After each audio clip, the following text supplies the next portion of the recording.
Welcome to the Edifice Complex, the property design and development podcast.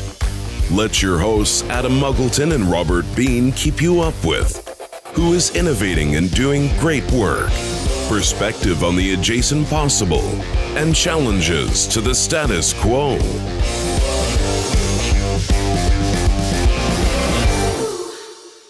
Welcome to the Edifice Complex. I'm Robert Bean, your co-host and unofficial mediator, here with my colleague, official agitator, friend, and Yoda, both everything to do with buildings, Mr. Adam Muggleton. Good day, sir. Hello, how are you? Hello there. So we've been looking forward to getting Marwa on the show for a while. Yeah, it's been going backwards and forwards a long time, bumping into ASHRAE conferences, so this is going to be a good one. Yeah.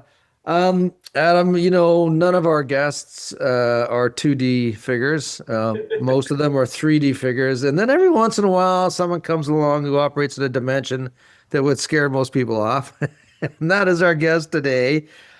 She earned her PhD, civil engineering, building energy and environment from the University of Texas at Austin. And we have some friends there, Zoltan Nagy, which has got to be one of the coolest names next to Marwa Zaatari. The University of Texas must have like one of their entrance requirements is you have to have a cool name. She's a well-respected member of many ASHRAE technical committees and standards, well-known in the USGBC community, sits on a whole bunch of different advisory committees. And Marwa, when you're not trying to save the world through your volunteer activities, you're trying to make a difference through your corporate endeavors. Right now, you're chief engineer with Poppy and board member of AirJoule, partner in Dzine, an advisor and VP of Building and Solutions for Enveritz Systems. So welcome to the show. It's good to have you on. I'm happy to be here. Marwa, you know, like there's very few people who own a personal script like you do. Like it really should be a movie. And I would say if someone was to ask me who Marwa Zaatari is, I would say she's a cross between Indiana Jones, Alexandra Jones, and she's like kind of like the modern day ambassador for the world of archaeology, and maybe with a little bit of Lara Croft tossed in for attitude. There's just no one like you in the world, and you're truly one of a kind. Our listeners really want to know your story. So why don't you share a bit of that? Oh, thank you so much for this introduction. So I am a mechanical engineer, and I did my master's in engineering management. And then at one point, I figured that, you know, there is more than energy. So I joined this great program at UT Austin. And the program was how to balance energy and indoor air quality. And now it's like the trend, but back then it was extremely new. Even the field of indoor air quality was extremely new. And I did my PhD, and during my PhD, I was like the project monitoring subcommittee was a technical committee in ASHRAE, actually, and it's related to ASHRAE Standard 6.2.1. And I was, my PhD was about figuring out how to improve a specific method in the standard.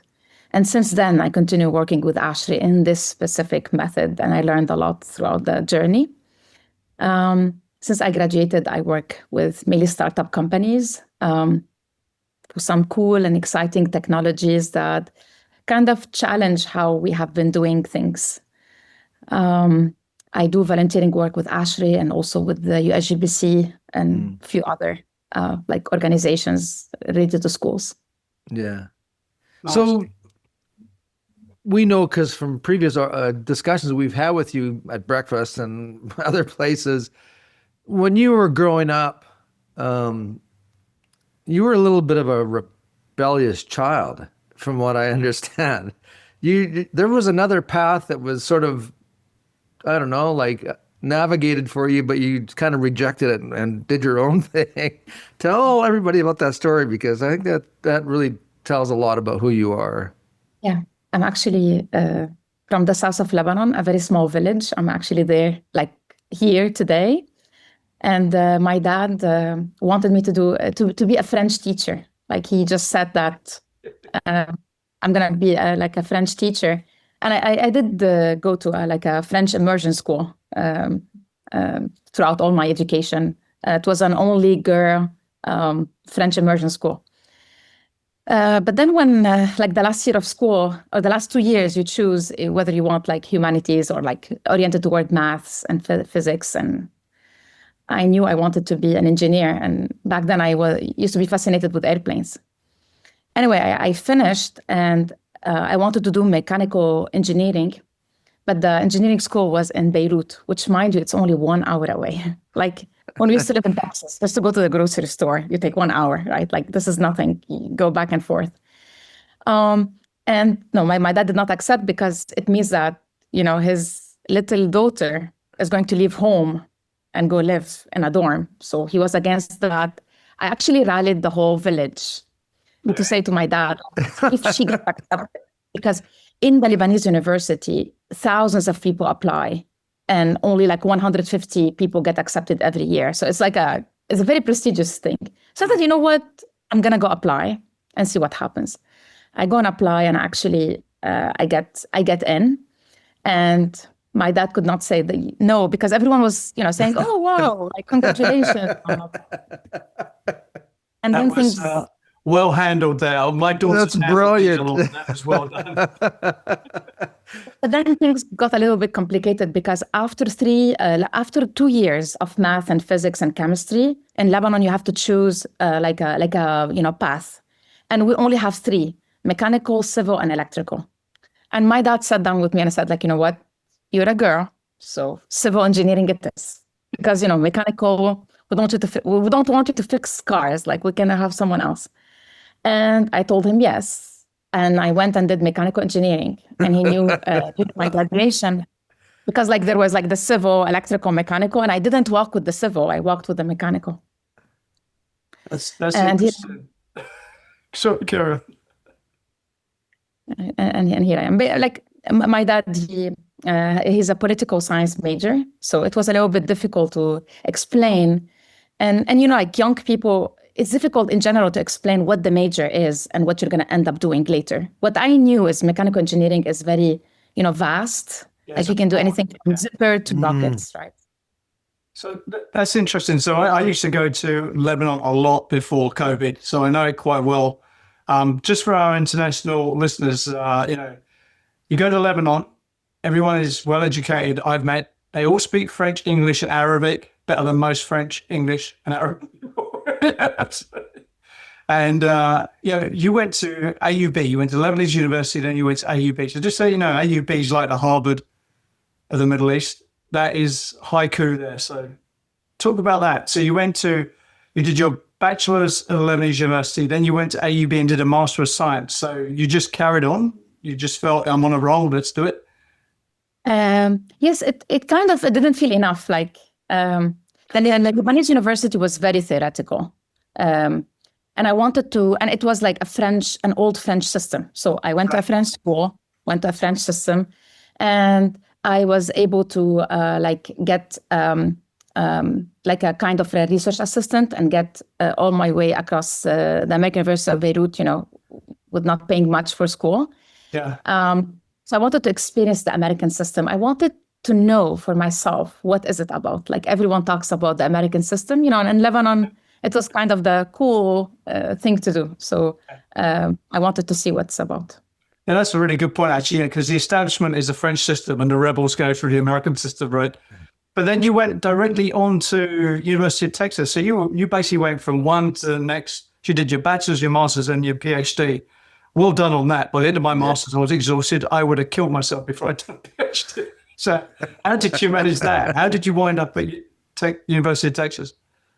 Like I had a dream to go to the US. I had the American dream. Like I did apply to many different places. I wanted to do things related to like conserving energy, because in Lebanon, like growing up until today, unfortunately, we don't have electricity. Like maybe in the Beirut is a little bit more here than the south of Lebanon, but today we run 100% on solar, and you know, like there's corruption and then wars and all of that. So it didn't really help the situation. But growing up, it was very normal that we only have 6 hours of electricity per day. So it used to be very frustrating. It's like, why? I couldn't understand why. And in my naive mind, it's about energy conservation. I didn't understand the story until much later. Right. So initially, I wanted to do like apply to program that have like renewables, energy, like focus conservation, but on a big scale, right? Like the utility scale. So I applied multiple places, and then I found this great program at UT Austin related to, like the environmental. It's still in Lebanon is mechanical engineering because it has to do with controls and HVAC, right? About things that you can do inside the building that's related to, the airflow, basically. But somehow it's in the civil department. I don't know nothing about. There's a lot of strange stuff that goes on at universities I still don't understand. So I went to UT and I worked with Professor Jeffrey Siegel, who both of you know. Yeah. We did some great work in retail stores, big box retail stores of America. Okay. So look, I've got to say, straight off the bat, congrats, because you did back-to-back 3 degrees. That just saying that out loud makes me feel exhausted. Yes. So is Jeff ended up? He's a Canadian, isn't he? Yes. Yeah. And is he University of Toronto? Yeah, he went University of Texas at Austin, right? Yeah. UFT, University of Toronto. Actually, in the last year of my PhD, he told me basically I have 2 options: to move with him to University of Toronto, continue the PhD there, or I stay in University of Texas at Austin and we have a co-advisor. And this is what I stayed, and this is what I did. Okay. And did you work with Zoltan at all? No, I work with Dr. Attila Novoselak. Okay. Yeah. And a few others. Yeah. When you finish, sorry. Go. Yeah, go ahead, Adam. So when you finished your PhD, that's a big chunk of life, right? How did you feel ready to get into the workplace? Because I find a lot of people who do PhDs sort of reluctant to move into the workplace. They like to stay in research and academia. So how did you feel at that point? I wanted to feel the difference because in the PhD writing papers and all of that, when you read papers, they typically say like more research is needed. That's right. It's more research. It makes my blood boils because yes, always more science, data, research is needed all the time. I agree with that, but I wanted to do something that can inform the built environment in a practical way. Mm-hmm. So actually, a big part of my PhD was practical because it was to find solution to bridge between energy efficiency and indoor air quality in a practical manner. So when I finished, I wanted to see what is it about, like how people apply this from product perspective, from engineering perspective, modeling, like the whole thing. So I wasn't ready to go to academia yet. That's what I told myself. Like, let me experience the industry first to see like what is it about. That's smart. That's very smart. Marwa, I had going back to research work and publishing research work, and I'm with you. Like, there will never be an end for a need to continue to learn stuff. I'm all on board on that. I challenge the world of academia to understand that we can't get industry to use the knowledge that we have. If you could create a ratio of knowledge that we know and knowledge that we use, and you put that on a point on a continuum, and then you draw that continuum forward and you project it, 5, 10, 15, 20 years, what has happened in the past and what's happening today and what's happening in the future is that the knowledge bank keeps growing, but the application of that knowledge stays the same. So we're actually having people knowing less and less over time relative to the greater amount of information. Yeah. I'm not sure that that's, in the long term, that's good. Somehow we have to recognize that research is needed, but recognize the most important part is actually getting people to use what we know. How do we do that? I thought about this specific topic for the last few years because it's fundamentally different what people are seeking. So if you talk with professors or like pure scientists, they're after to answer like a very specific question, right? And once they answer the question, they move on to the next problem and the next thing, and maybe finding something challenging and moving on. It's like you have doubt in something and you want to do like science to understand where you stand. This is very, very different than we have a practical problem and we want an answer to it that does not generate doubt, that generate more solution than doubt. And I'm telling you this and you know that, but like during COVID and way before, for a lot of big problems we have, for example, take about smoking, it was about creating doubt in the science. So once you create doubt in the science, oh yeah, the science is murky, the science is not settled, we don't know anything about anything, right? This could be, like smoking could be harmful or not harmful. This is like from the days before, right? Right. This product could be harmful or not, like creating doubt and, having the science fight of it.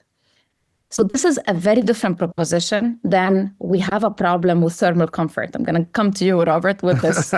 Okay. What do we know today? What's the thing that we best know today so we can put it in a standard code or a practical guidance, right? And how can we fund from funding to be targeted to answer specific questions we need to solve problems in the building? We're not doing that.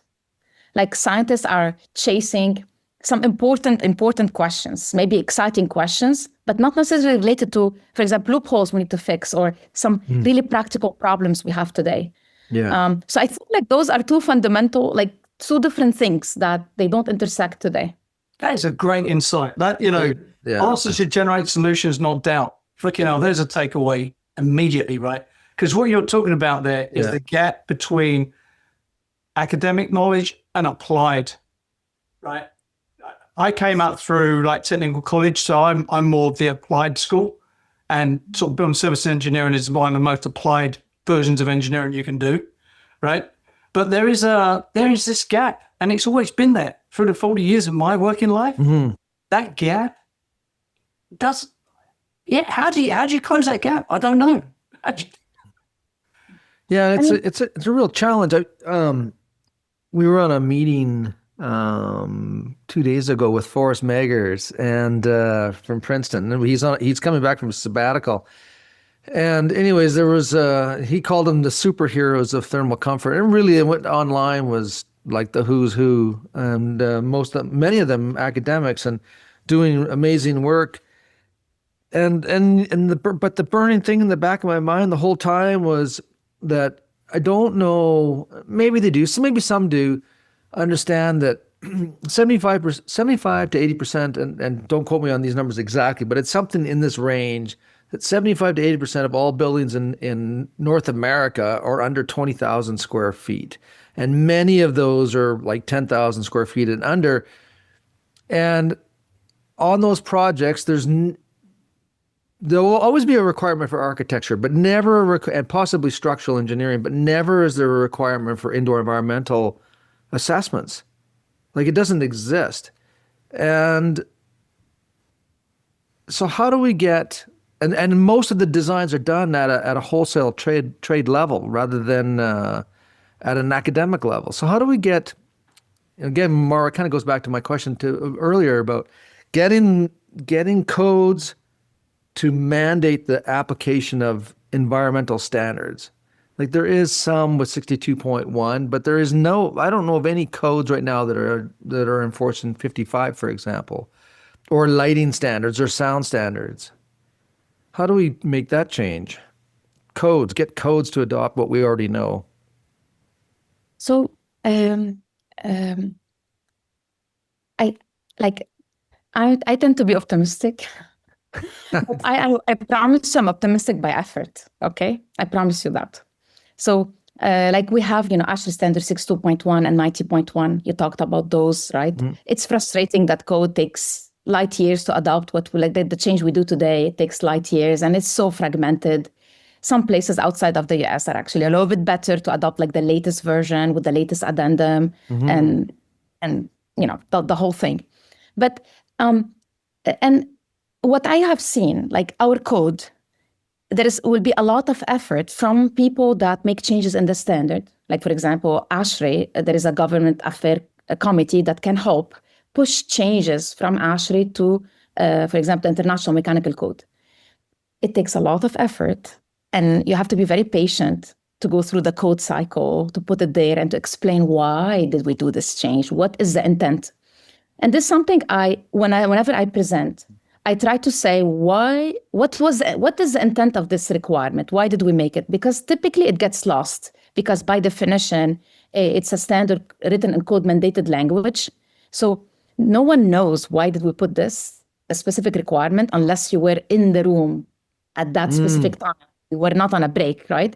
We try to write things in the forward, but the things in the forward get edited, and they get, like, you don't have to be controversial, the whole thing. Like, it's, as you know.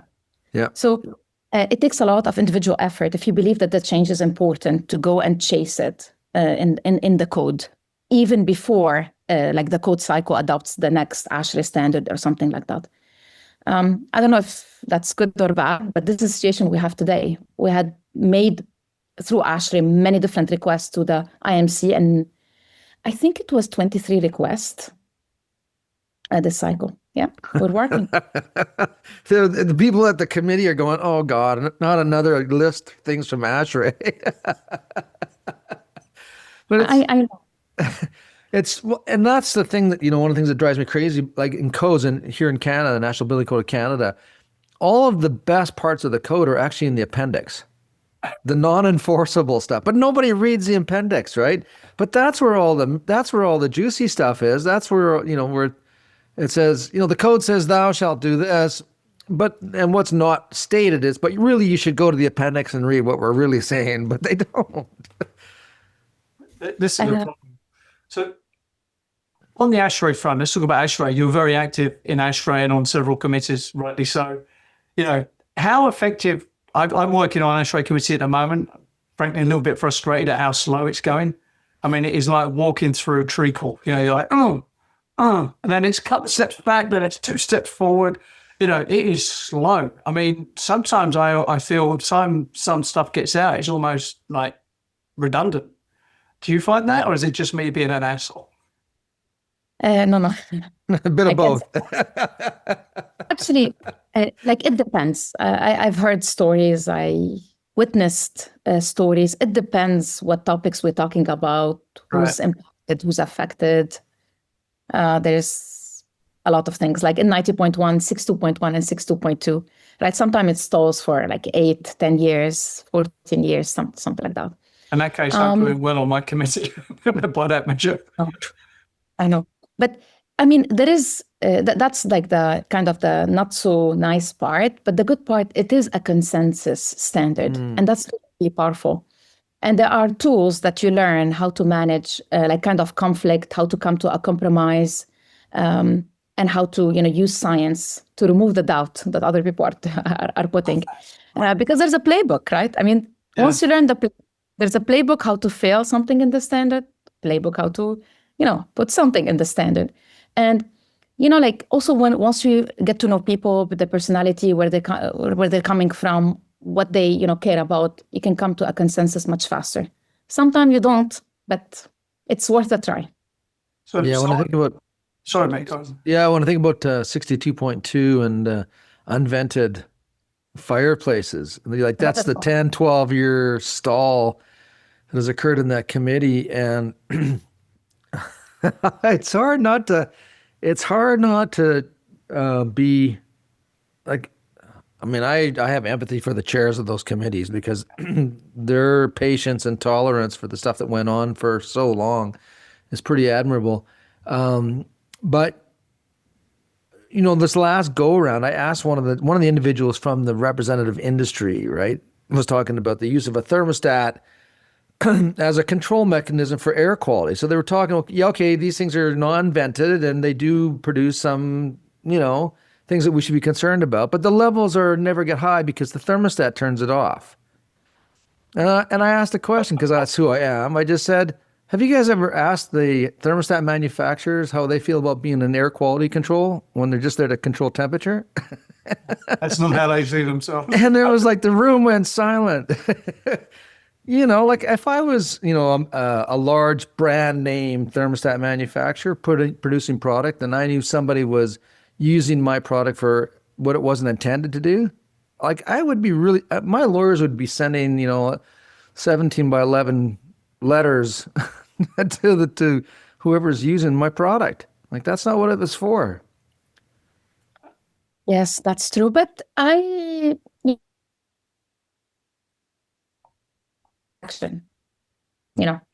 at one point you just have to keep at it, because like in ASHRAE, there is also like the scientific part, and there is the process part, the procedure part, right? I mean, there is many different elements as you go down. But like, if you read like those prominent standards, right, it's very, very obvious where the loophole is. Like you read the standard and suddenly there's an exception for one thing. Like, okay, where did this exception come from? Why is it only for this specific product or this specific application? Like, it's really obvious. And once you start challenging, then you can start understanding. And someone will be in the room, tell you about the history of it, right? There's always someone will tell you about the history, and not all of them about products. For example, like there is a CO2 debate, right? I'm sure Robert and Adam, like in your respective committees, you have some debated topic that has nothing to do with the product even, right? Or an application, just like with a concept, and people don't want to let go of the concept or want, to make a change so fast. So like it happens all the time. Yeah. So, and someone said to me once, when I first started getting involved in the committees at ASHRAE, someone said to me, look, to make this work for you, you've got to understand this. ASHRAE is a technical lobbying group. There's a reason the headquarters is in Washington, D.C. Would you agree or disagree with that? I think the headquarters is in Atlanta. Right? It is in Atlanta. Oh, is it Atlanta? It is Atlanta, yeah. But they have got an office in K Street, right? I think is where that. Yeah. I'm from. They have a government representative in Washington. That's it, yeah. I think that's what they were trying to say, that we're on K Street, we're with all the lobbyists, we get our say, is what I think that's saying. Do you think there's power in that? Do you think they do that? I don't believe so myself. So it's a shame, because they shaping like energy policy, environmental policy, or being contributed to it, I guess, right, would be the ideal situation. The last few years, like ASHRAE played a big role, and like, we have this, the decarbonization hub, Yeah. And it was a pivot, because suddenly you're issuing a lot of guidance, a lot of, like checklist calculators that are very are more practical. They're doing it in a very fast manner, right? It's not like the old-fashioned standard guideline that takes a long time. And also the last few years, I've got to know like the government affairs people at ASHRAE. And for example, during the pandemic, ASHRAE did the Epidemic Task Force, and they got asked a lot of the testimonies, for example. So it's going there, but not at maybe the speed that like you're hoping for. Yeah, I'm just hoping for real influence. Like, if you've got subject matter experts influencing policy, that can't be bad.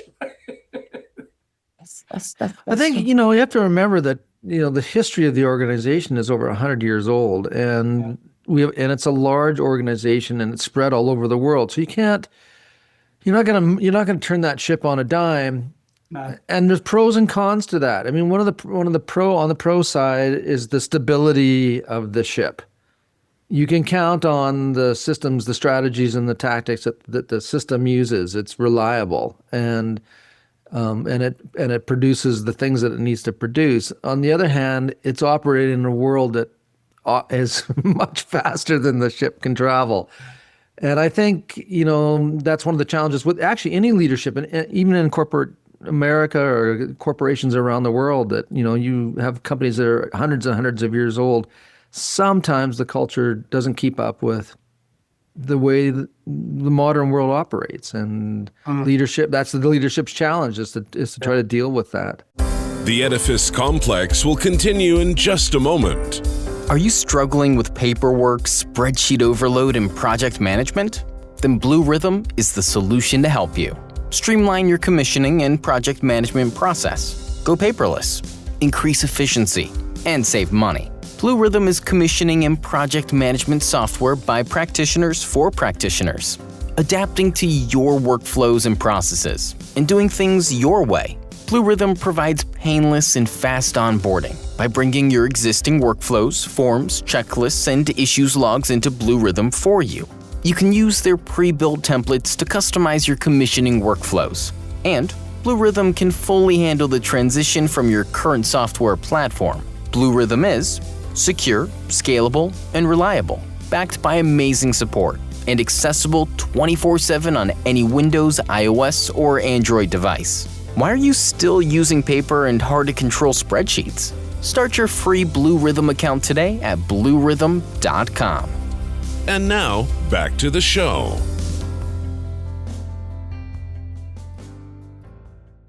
One thing Rob and I were talking about just before you came on live was how technology is sort of finally starting to infuse itself into buildings in terms of like more controllability, more measurable points. You know, the cost to measure things and control them is falling exponentially, in my opinion, particularly when you layer in IoT on that. So given your current roles now, right, what's your, let's just start with a broad picture here. What's the current state of the art, do you think, with technology being applied to buildings to help them have better energy control, better IAQ, better IAQ? Did you say what's the latest trend in technology? Yeah, so where do you see, how would you summarize like the current situation? Because a lot of technology, a lot of software, it's like the Wild West. There's 100 different things going on at the same time, right?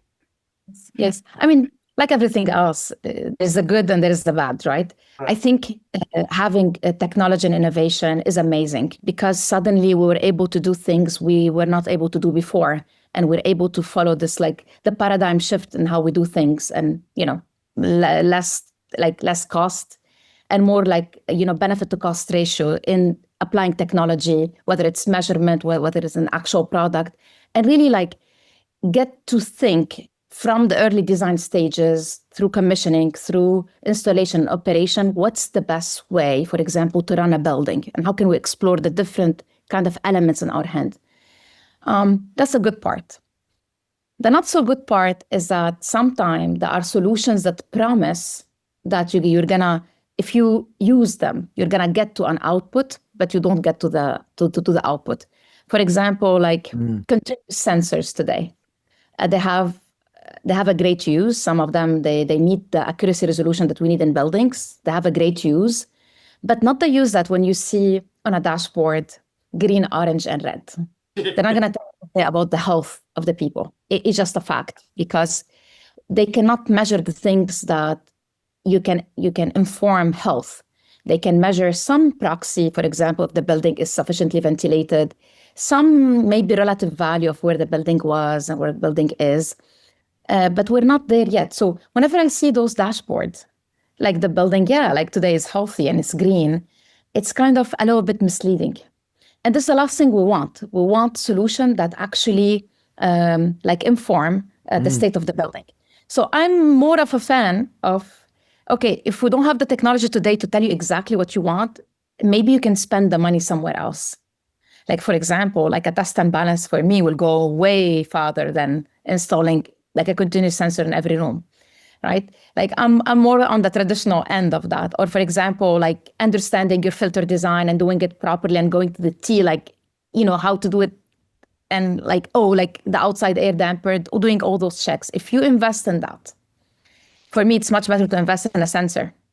And so, to calibrate. Oh my God, that's one of my number one rants.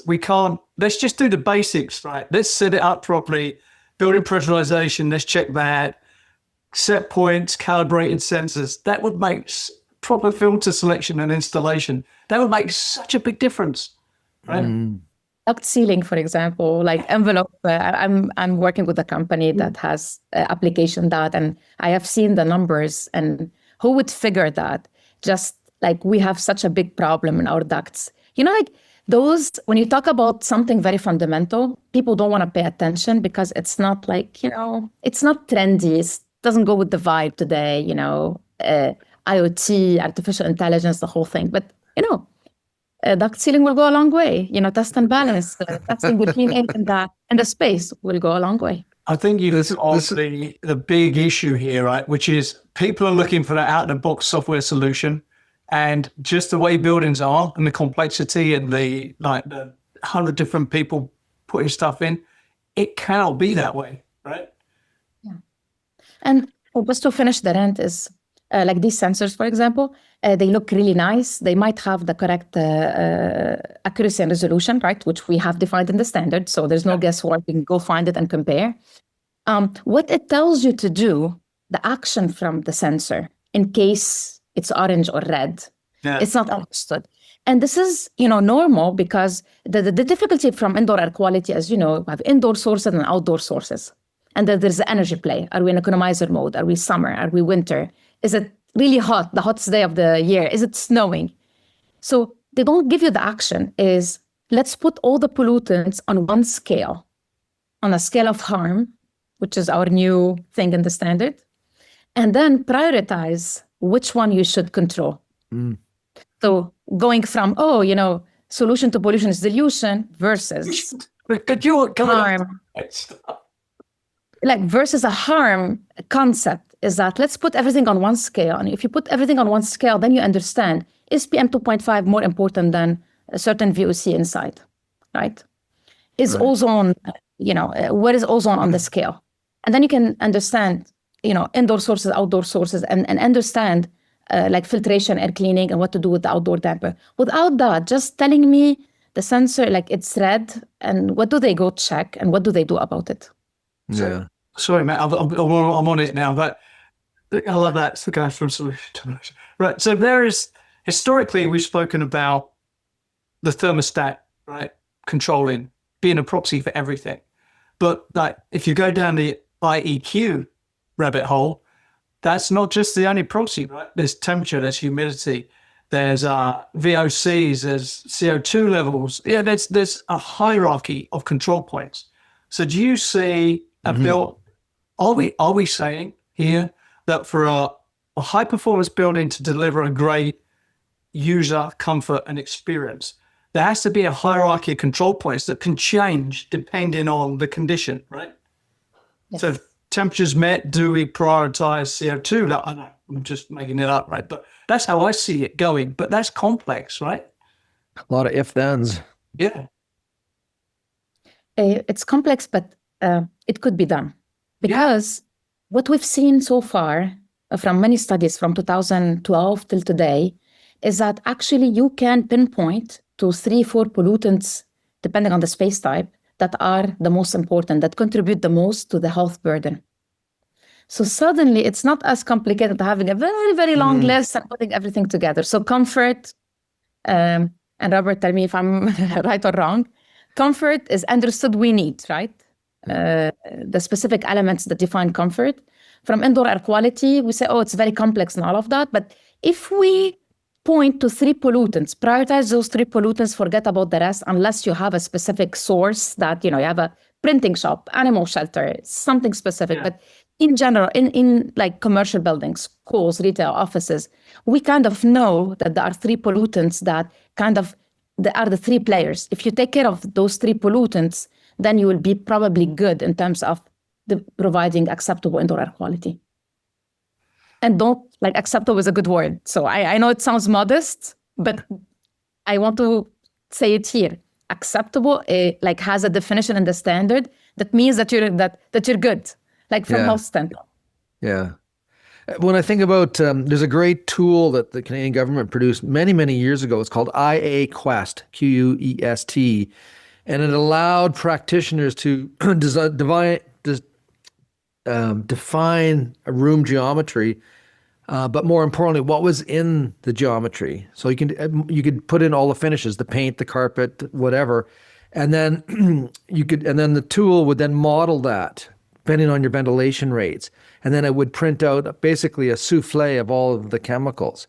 But you're right, when you look at the the mass of the different chemicals, it was usually 3 or 4 that were always predominant and always took the longest to get purged out of the building. The rest of them just sort of followed it.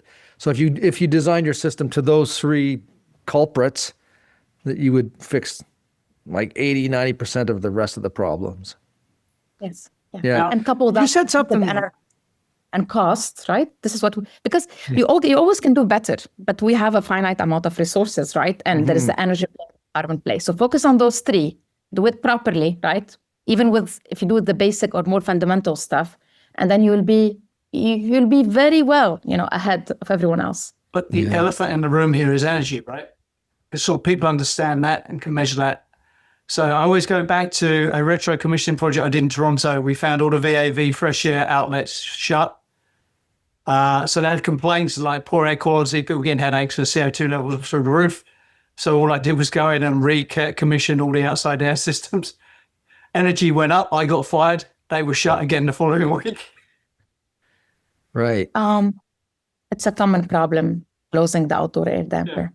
And I don't know how to say this, but when we work with the chief building engineers, they call it like a ventilation optimization. Yeah.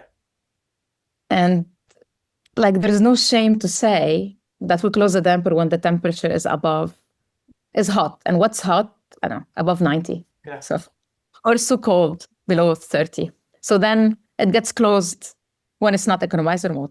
So 6 months of the year, depending on the climate zone. But it's called ventilation optimization. It's worse than that. It's like when the really irritating person comes through on the call system, says, up to go. I just go, okay. And they just start shutting things off. And then there's this cascade of bad things start happening in that system, right? Yeah. This is why I'm a fan of DAS, dedicated outside air systems. Yeah, I do like. I think that VAV system is the most horrible solution for indoor air quality ever invented by man and God. I'm allowed to say that because I'm retired and no one cares anymore. We did introduce Adam as the agitator, so there. On paper, it's great. It models out well. The theory is great. But we're going back to what you were saying earlier, Marwa, the fundamentals. Test and balance never done well. Controls never done properly. Most people don't know how to operate it. And in the unlikely event that it's been designed, installed, and commissioned properly, the FM people are going to come along and just start turning things off. So you've got no hope. There's no hope that system will ever work properly. Ever. Anyway, there's rant over. There's, I think, Marwa, you know Lou Harriman, right? Or know of him? I think he's retired now. But anyways, Lou taught me a lesson a long, long time ago, again, like 20, 25 years ago. And at the time, I was writing the Indoor Air Quality Awareness book for the Heating, Refrigeration, Air Conditioning Institute of Canada. And one of the subjects I was working on at the time was on mold. And there was a huge thing at that time that, if you got mold, it was really important to identify the species of the mold. And I remember Lou going, the problem isn't the mold, it's the water. And so if you're going to do anything from a technology point of view, don't create sensors or things that can identify species. Just get sensors that can tell you what the moisture is and what are you doing to dry the building out. And it's very true. I mean, we, in one of the studies that we did, there was a house that had a pipe that had leaked, and anyways, they had mold problems. And, it went full remediation, but the only sensors we put in there were moisture sensors embedded in the wood. And we knew when the moisture got down to whatever it was, 9%, 7%, that we had dried the building out. It was sufficiently dry enough that it didn't matter what species of mold it was, we fixed the problem. And that's the fundamentals right there. You have mold, it's because you have moisture, get rid of the moisture, and you'll get rid of the mold. But to validate when the building is dry took a really low-cost, simple sensor. But what you needed in that solution was a positively pressurized building at all times, right? Yeah, that would have helped too. But then, Adam, you have to be careful of that because if the building envelope allowed for pressurization, but if you're driving air out, you're also driving moisture out. And where's that moisture going? You're driving moisture into the fabric, right? Yeah, so there are some arguments about pressurization and depressurization, but you can't have that discussion without looking at the building performance. Correct. Yeah. So So this is really cool. I mean, Marwa, like we started this conversation and it's gone a whole bunch of different ways. And I mean, and that's one of the things that we love about you is that your knowledge, you're like an incredibly diverse knowledge bank that you're carrying around on your shoulders. And you have this ability to understand the bigger pictures. Like you use the word playbook, how do you, in within the standards, and you use the word, being enthusiastic and positive and looking for the best thing that always working towards the positive outcome. When you look at the future, where do you, looking through your lens of positivity and the playbook, where do you see the future in the indoor environment and all aspects of the indoor environment, not just air quality, but lighting and sound? Where do you see us going with that? So I see first, hopefully, like more awareness that we have to do something about it, whether like throughout all the different aspects of the building, specifically from design and then operation. The other thing is that I see like more and more companies and innovation coming to this space. And maybe we can a little bit more understand the interaction between the different aspects of IEQ. Because today it just feels silos, like we don't understand the impact of many different things together, right? And because like acoustic people, they are on their own planet, lighting and IEQ people, and then thermal comfort, right? When you think about from an ASHRAE perspective, we never talk.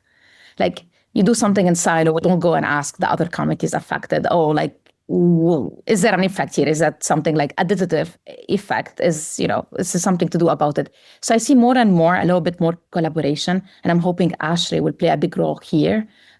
Like they played with the decarbonization, it will play a big role in the IEQ facets. It's the time to do this. The other thing is that I like when debate happen. Like there is the ongoing debate about CO2 that's going to be with us for a long time. For example, TVOC, like a lot of different things. And debate is a good thing because it draws attention to the problem. Mm-hmm. So I'm hoping that we focus a lot on the different aspects and how they relate to each other. From an indoor air quality perspective, we started with engineering judgment, right? Long time ago. Like, we feel that these numbers are good. Maybe from odor perspective, if it smells good, it's good, which is neither, necessary or sufficient. And then we moved, which was like, it took us, 7 years to approve guideline concentration. These are the pollutants and these are their limits, right? And now we're moving beyond that to harm. So we have like a budget of harm for the most important pollutants, which even less than the list we had before.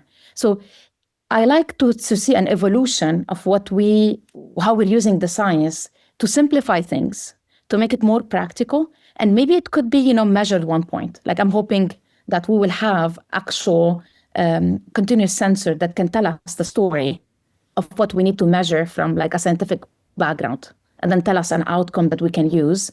And if it incorporates thermal comfort and acoustic and lighting, that would be great. But this is what we need to try to drive through.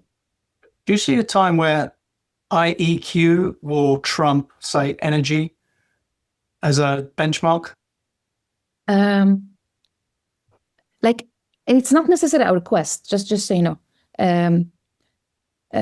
We want IEQ not to be the byproduct of energy, right? Right. Like to be a slide there, and there is the IEQ. We want it to be unequal, because I think even during the pandemic, it's okay to consider not only energy, it's okay to consider cost. Like you have a finite amount of resources. I'm not with the school of thought that say, we want healthy buildings and more is always better. And like, what is the standard? Talk about acceptable. Like, no, this is like, what acceptable it means like it barely gets by. I refuse that. No, I'm with the other camp. Let's raise the bar for everyone, not only the shiny buildings. For the schools, the Class B building, the public housing, all of them. Let's raise the bar, right? And say, what is acceptable indoor air quality, which is in the purpose of ASHRAE Standard 6.2.1. It says acceptable is, it provides indoor air quality that is acceptable to humans and minimize adverse health effects. And acceptable indoor air quality is pollutants below their limits and where people do not object to the air quality in the space. That's amazing. Yeah. If we get there, That's really good. Have a list of pollutants, concentration, because this is ultimately what we want. We don't want the 30% plus ventilation and hope for the best, because we have that's outdoor. what we're doing, right? Just the thought of it is maybe it's a bad marketing to use the word acceptable or minimum. You know what I'm saying? Like, Yeah, they sound like less than words, right? yeah, like in the energy and carbon, like people like net zero, right? It sounds really good. What is the equivalent of net zero for indoor air quality or IEQ? We need to work on the marketing aspect of things, because so far I've heard so many criticism, but if you look what the standards say, and the harm from ASHRAE standard 62.1 is actually way tighter than like very well-renowned, like green standards out there. You've hit on a big problem there. The marketing and labeling of things actually has a big impact, right? Like climate change. That's a horrible name, right? Because people think they can't impact it. And what you're saying here, acceptable, is not as sexy as net zero. It's just not. We need we need Don Draper to come in and just like workshop this a bit and give us a marketing solution. Yeah, public perception is really important, and we maybe like in COVID we learned a lot, right? How the public perceives things that you say and what is the impact and all of that. But from my own little word, in ASHRAE Standard 62.1, which is my mission, I'm gonna be the chair soon. I want to find a way to highlight, okay, there is a lot of shortcoming to the standard, but also we made a lot of progress. If you compare from 2016 to we're going to have 2025, the amount of addendums we did, maybe more than 100. Closing different loopholes, updating the standard, adding performance-based procedures here and there, adding alternative, like more simplified equations and the whole thing. So we've gone a long way to be able to have the standard as really adequate for design and operation. I like that. One thing you said was really powerful. The solution, the design solution for any building has to balance cost, IEQ, and energy. That's really the holy grail of like everything. If you can get them three things to an acceptable balance, we've nailed it, right? But what tends to happen, I guess, at the moment is, cost get prioritized or energy gets prioritized. It's never IEQ at the moment. Let's be honest. That is really, again, how can someone like ASHRAE message that to the industry? That's a big message that needs to get out there. People don't think like that because everyone's in their little silo. The acoustic guys in there going acoustic and lighting, they don't think like that. Yeah. Well, I'm happy to say, as you both know, like our president for this year, Bill McQuaid, his theme is healthy building. Yes. So it's very exciting because it's happening and it's happening now. And I know, I don't know if we can talk about it now, but there is a lot of things that under his leadership, ASHRAE is going to push forward. Think about the decarbonization scale. Hopefully ASHRAE will push forward for the IEQ scale. That'd be good if he could get that going. That's a big step forward, actually. Yes. And much needed. And huge opportunities for industry. Right after this interview, we're doing a presentation on thermal comfort standard 55 with one of the major producers of air-related equipment. These people carry a big stick in the industry, and we have, I think over 1,500 people that have signed up for the standard. Well, even if 100 people take that seminar and apply what we're about to teach them, that's 100 people that didn't do it yesterday, but now they're going to look at it. And so, it goes back to your statement about being optimistic. One practitioner at a time. That really is the work, right? One at a time. This is why I think we're in the age of social media, right? So your messages, you've dropped so many good bombs here. My notes are like, I've got 2 or 4 pages of Yeah, me too. This amazing notebook you have. But, like Adam's store. That's right. You got to get these messages out there, right? Because engineers are not great at messaging and like getting that big, clean concept out there. You've been really good during the course of this interview of dropping a few things like that, right? I think, as you move through the ASHRAE hierarchy, become the messenger is what I'd love to see. Like someone who can just take that complicated thing, simplify it, and get a clean message out. That is an art and a skill that is really powerful. And then you convince someone, they convince someone. As Robert was saying, there's a chain reaction there, right? That's what it needs. Oh, absolutely. And you can do that in academia, So this is back to our original start, You have to understand the problems faced in the field and why is it a problem, and to go back and it's like a loophole, right? Not loophole. It's a closed cycle. Yeah. You have a problem in the field. You look at the standard, there's a loophole. You look at the science, we're missing this and that. But they have to communicate, and we have to make science really focus on the problems we want to solve in the field. ASHRAE has this great, program of funding research, and typically you write work statements specific to solve something in the standard. Sometimes the outcome is better than other times, depending on the topics that we're addressing and how urgent they are and the whole thing.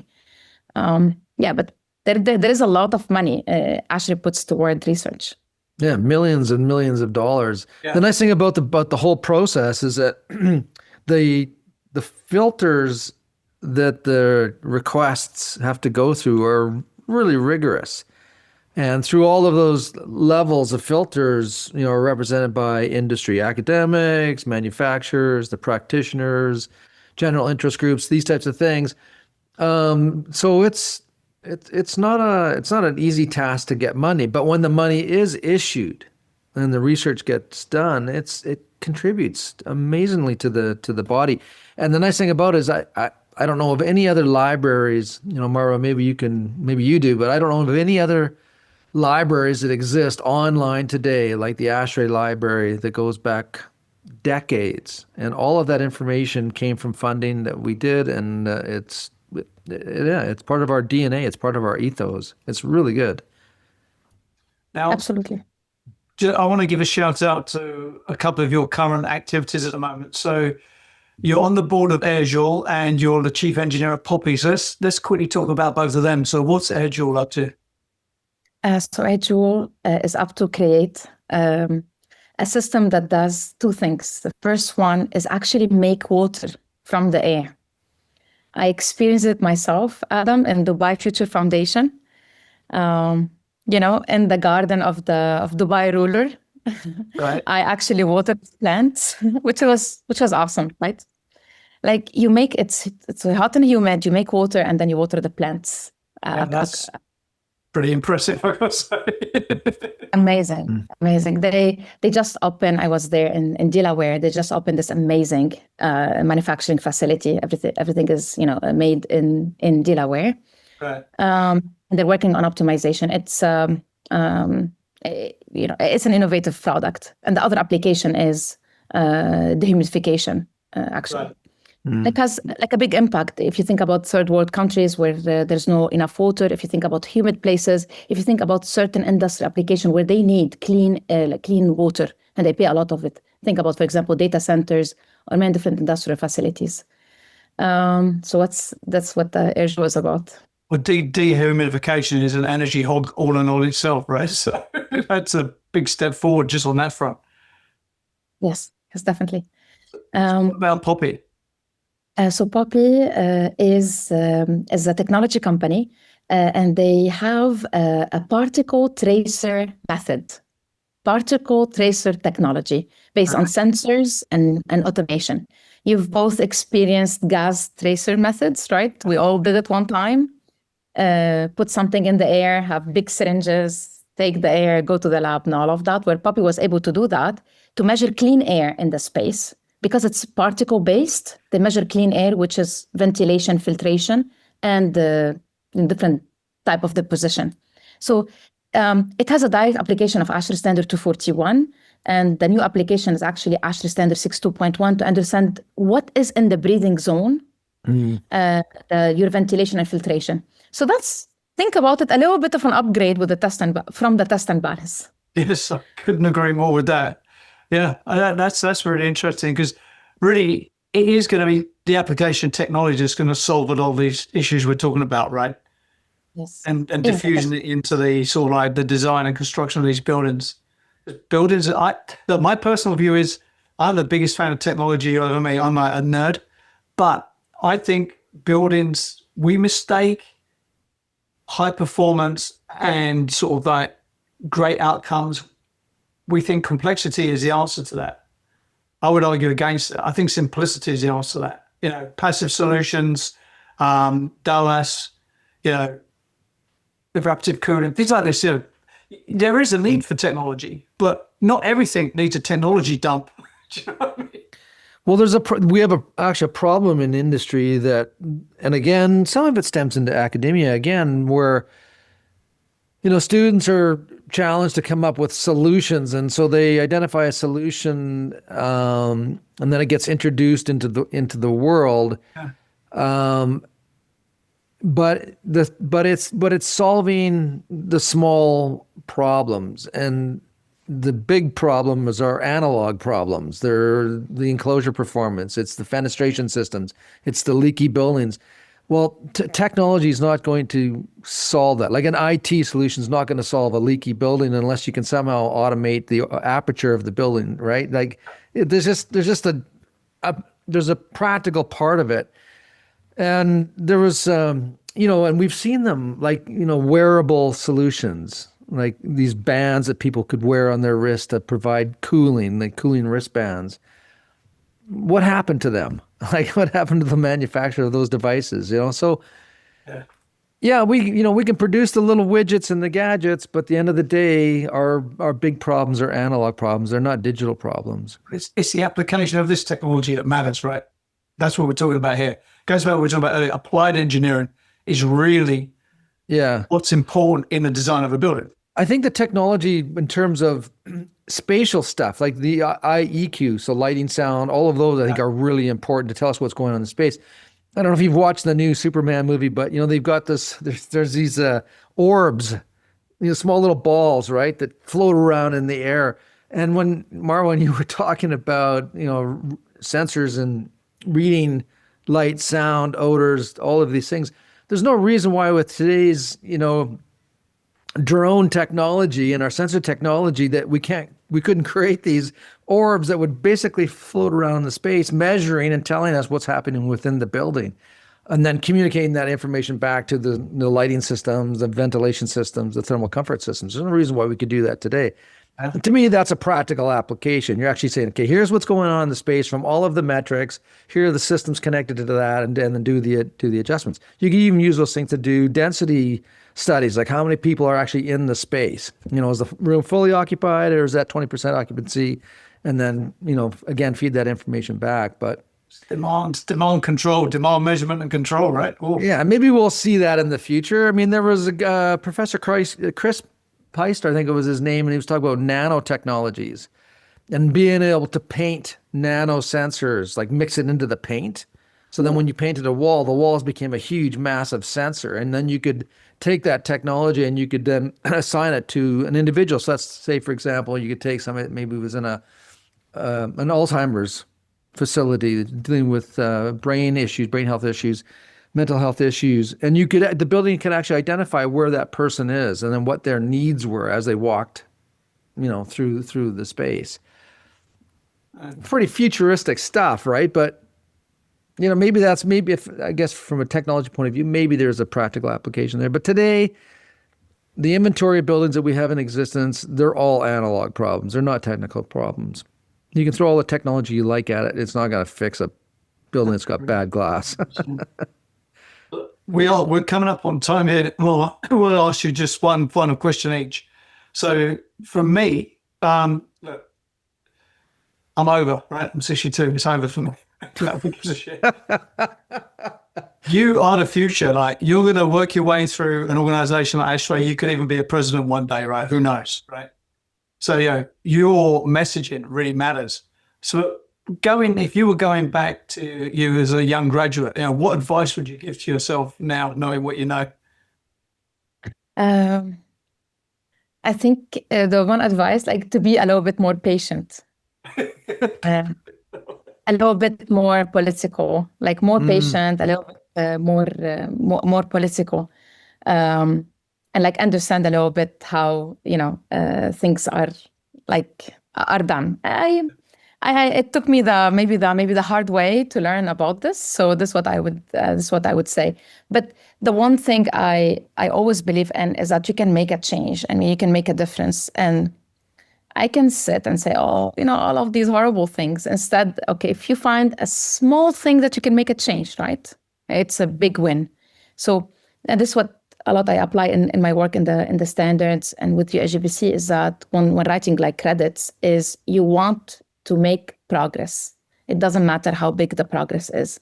So we learned, like, for example, when you apply an addendum to divide it in many different small addendums, because some part of the addendum will not be controversial as other parts. So you get some wins, you work on something else, and you go. So very, very important to focus on the small wins. Nice. That's a great message. It's a great message. So my question for you is, okay, so you're like this oracle sitting on the mountain, in kind of a lotus position, and you're watching this little girl down in the valley, she's like 7 years old, 8 years old, and her mom and dad are trying to provide her guidance, and she's like, yeah, no, I'm not going to listen to you. If you could reach out to that little girl in the valley who's got her whole life ahead of her and her mom and dad are telling her to do one thing and she wants to do another, what's the advice you're going to give to that little girl? Like follow your instinct. Like take the advice, right? People who are older, especially the people that love you, right? Family specifically, they want the best for you, but they look at it from their own angles, right? I have kids as well, so I totally understand what happened before. But at the end of the day, like you take the advice, you take it like in a real way, right? You take the advice in a real way, but at the end you have to follow your instinct. Like I could not see myself a French teacher or like someone who would arrange like bouquet of flowers in the south of Lebanon, right? Like I just was inclined to do something else. And I did that towards today.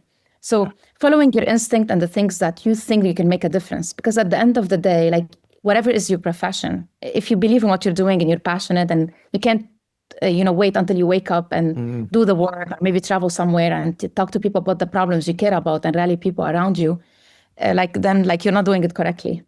So I'm happy that I was able to choose even like a little bit south of Lebanon is like being from a conservative family in the south of Lebanon. I had a little bit of a difficult, road, but it was okay. At the end, you will make your way through. I like that. Yeah. That's good. So I think Marwa for president of ASHRAE. That's my campaign. Yeah. I'm getting a little pin made. Get my vote.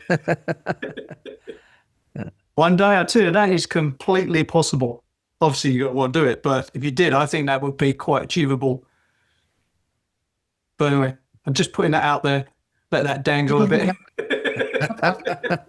I hope to see both of you in the ASHRAE IEQ conference. When is that? I'm not going to that. I think I've got travel. I've got work travel coming up. This is Montreal. It's at Montreal, end of September.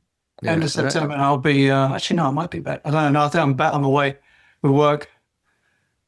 Yeah, we have a paper there, and it actually talks about integrated design and the challenges of basically working in a silo when people say, okay, well, let's look at naturally ventilated buildings, but you can't say naturally ventilated buildings without looking at the consequences of air quality, lighting, sound, security, pollution, all of these other types of things. And, so everything is connected one way or another. And, are you going to the conference, Marwa? Are you presenting or? I'm presenting, yes, I am. And we're doing a workshop actually about the next IEQ standard. So we're working in an environmental health committee at ASHRAE. There's a lot of people working on this. Is how do we envision an indoor environmental quality standard? Because today is like very fragmented, right? And we don't have like a national IEQ standard that tells you, what to do. We have them like in many different places, but not in one. So that's the mission. Okay, well, I should put a note about that in the show notes that you're presenting there as well. So anyone listening, get up there. Listen. Fantastic. It was so good to have you on the show. I always enjoy bumping into you, having the occasional breakfast at ASHRAE conferences, but Man, I think you've got a long way to go. There is a long way to go in your career. You're going to do big things, in my opinion. So thanks. Thank you. Yeah, thanks for coming on. Robert, Really appreciate it. I bump into Robert every time he goes to the gym. In those early, weird hours at ASHRAE, like earlier than 6, right? 4 or 5. Yeah, that's right. That's why he looks so good. He looks buff, right? Oh my God, I got to get back into the gym. We've been busy doing other things, unfortunately, but yeah. Awesome. Well, listen, it was great having you on, Marwa. Thank you so much. Your wisdom. And I mean, again, for those, we have a broad audience, and, the wisdom that we are accumulating here, particularly for students, is like some of the best. And, your words that you've brought here, your passion, your enthusiasm, and there's a lot to learn from you. And so thanks for sharing that. You're a role model. I know it's a hard thing to take on board when someone says that to you, but you are. Yeah. And there's a long way to go. The Edifice Complex will continue in just a moment. Are you passionate about the built environment?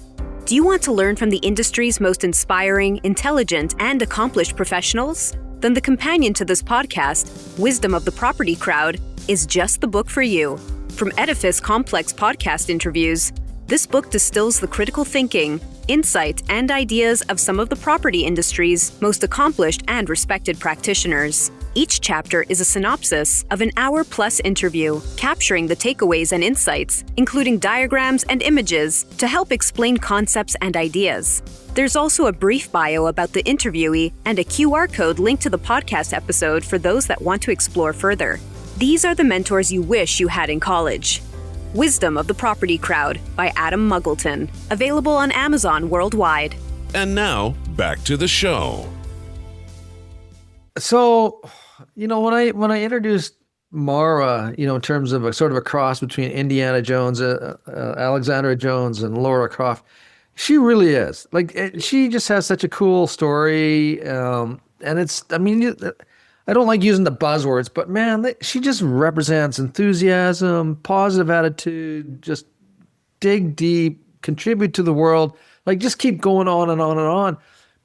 But she walks the talk. She shows up to the meetings and she brings her A game, and it's just I can't think of, we have lots of good role models that have been on the show, and she's just right up there with all of the good ones. Absolutely.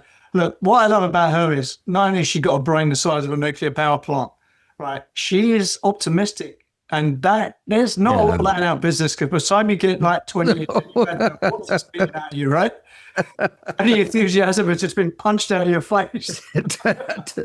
Totally. And again, that goes back to part of her story. If you're fortunate enough to know sort of the backroom story of Marwa and the things that she's achieved and persevered and gone through, you have nothing but respect for her. It's just, and you're right. She's got some great skills and could easily be a president of ASHRAE if that was something that she wanted to do, I think she'd be great. And has there ever been there has been a woman president? Oh yeah. There's been a few, actually. Yeah. But there's no glass ceiling there, right? You just got to work your way up. Yep. Yeah. I think she'd be fantastic at that. What's that? I think she'd be fantastic at that. Oh yeah. Yeah. I love the story of her and her dad and being in this village of Lebanon, and and her dad's got a path set out for her, and she's respectfully nodding, yes dad, yes dad. Yeah, inside of me there's something else going on. Right? So, Lebanon is a very conservative culture. When your dad says something, it's pretty much happening. Do you know what I mean? So it's actually a bit more difficult than people realize, actually. I consider being a French teacher because that's a high status thing over there. So if you're in a high status game in Lebanon, being an actual French speaker, real French, not Quebecois, by the way, and just having that whole thing and going through the French education system is a high status thing, right? Yeah. And every person I've met in Lebanon speaks Arabic, French, and English, and their French and their English is better than as good as a natural speaker always. It's quite intimidating, actually, on top of being like great engineers, great architects, and all that, right? Well, you said something that's really important for our listeners. Again, like the students and you're in school, and maybe just because of your world, you speak English and that's it. Yeah. One of the most wake up moments, and Adam, you've had this experience. I've certainly had this experience, is when you're in an international community and you're sitting down at a table with the ability to speak one language, and the table starts to erupt in multiple languages and they switch back and forth. Yeah. You quickly realize just how disadvantaged you are. You're not even part of the dialogue. And it's only through their own awareness that you're not following it that they'll switch to your language out of courtesy for you. But in the back of their mind, they're going, you like. And I've been in that room, right? I've been that dumb guy in the room where because they have to dumb it down for me, right? Because I'm a mono-language person. Yeah, right. It's embarrassing sometimes.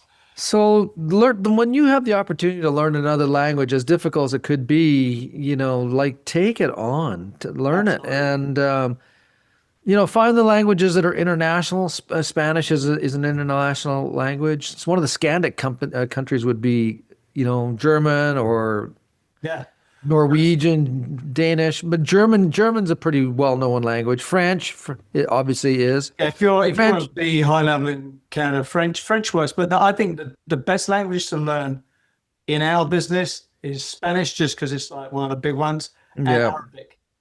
Right? Yeah, Arabic would be. is a big one. Maybe Chinese if you're oriented towards Asia. But and also, one of the dialects of India, because or one of those Asian countries, East Asian, because there's such a big population there and they're having a greater influence around the world.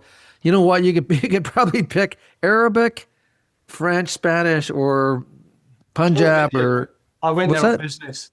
Everyone speaks great English, by the way, like really good English. And there's a reason, because there's a freaking 100 different languages going on all at the same time.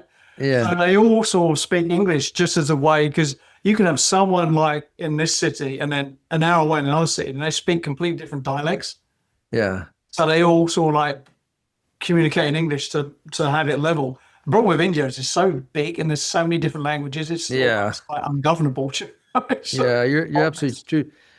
She brought awareness to something that was important in terms of drawing doubt and using science to flesh that out. But the difference between that and actually identifying a problem in the field and solving it, I think it was brilliant to be able to identify that and to recognize it. And that's something I've always struggled with, is that because I love academia. I mean, I love to learn. I love what academics do. I could never be one. Like I would be an embarrassment to the field. but because I'm a grunt. At the end of the day, I'm a grunt, and I just try to scratch out a living as a technologist. But the world of academia is intriguing. At the end of the day, though, the world works on that. Those people showing up, going to work, trying to figure out how to make things happen. They're not living in an academic world, and so bringing these worlds together is really important. And we have a huge gap there between what we know and what's getting applied in the field. This is why Marwa is really interesting to me, and I think I'm really bullish on her, because she's an academic, but she's also a pragmatist. Mm-hmm. She works in the application side of the engineering as well, right? Yeah. So she's not this lofty ivory tower academic. She's someone who's looking. What did she say? Answers that generate solutions, not doubt. That's a mic drop straight away. Yeah, those got to go in the show notes. I'm going to call this episode "Solutions, Not Doubt." Yeah, because Marcel's like that too, right? Marcel's again another guy that has this really smart head on his shoulder, but he's in the practical world, right? And we have a number of PhDs that are like that. Been really lucky that way. But also, we've also had a chance to interview, where those people came from. The Zoltan Nagys of the world and the Ed Aarons, and these people have given birth to some pretty brilliant minds, and people are going out into industry and solving problems. So it's pretty cool, actually. You dropped a nice little a souffle of chemicals. I love that. Oh, yes, the souffle of chemicals. It's A souffle of VOCs. yeah, Your home. that's amazing when you do an analysis like that. And we used to do that, Adam, by the way, because all the air quality standards, they ask of the practitioner to do source control. Nobody does source control. And for me, well, source control started doing, well, how are we finishing the building? Like, right? Like, what are the carpets or the flooring? Is it wood? Is it tile? Is it ceramic? Is it synthetic? Is it natural? Right? Like, what is in the paint, the stains, all these types of things? Like, we wanted to know, because our clients were. When you recline that lazy boy, you're in a little bath of VOCs. That's the reason you go to sleep in it, right? It's just euthanized slowly. It's true, man. People don't know. They're not even aware of it, right? And we were lucky, again, like when I was practicing that, back in 2019 when we stopped, but our clients wanted to know this stuff. Yeah. They were building their forever home, and we did analysis that people typically don't know or didn't do, but if he did, you'd be going, oh my God, like I don't want to have that crap in my house. Oh yeah, no, that starts. I mean, for health and longevity, all that actually really matters, and people have no clue, right? It's accumulative, and it's not the single exposure typically, unless it's like carbon monoxide exposure that gets you, but it's typically just this long-term exposure of small amounts every minute of your day, that gets you. Listen, man, this is why this business will always provide an interesting, challenging career for anybody, right? Because there were so many issues to deal with. So I'm optimistic. Anybody who chooses this path, man, you're going to have a great, interesting time. But you got to want to do it, right? You got to want to do it. Yeah. Earlier before the show, we never actually talked about it, but you and I were chatting about it. And that is that from a job security point of view, from the date of this publication or when we get this put out online, going forward, as far as we can see, it will be the people that are working in an analog world that can actually do the stuff, with both a combination of your mind and your hands to make things work. Practitioners are going to rule in the future. Yep. Absolutely. That's what it's going to be. Yeah. And that's a good way to wrap it up, actually. Yeah. All right, mate. I'll see you on the next one. All right, Adam. Cheers, man. Fun as always. Thanks. You've been listening to the Edifice Complex podcast with Adam Muggleton and Robert Bean. See you next time.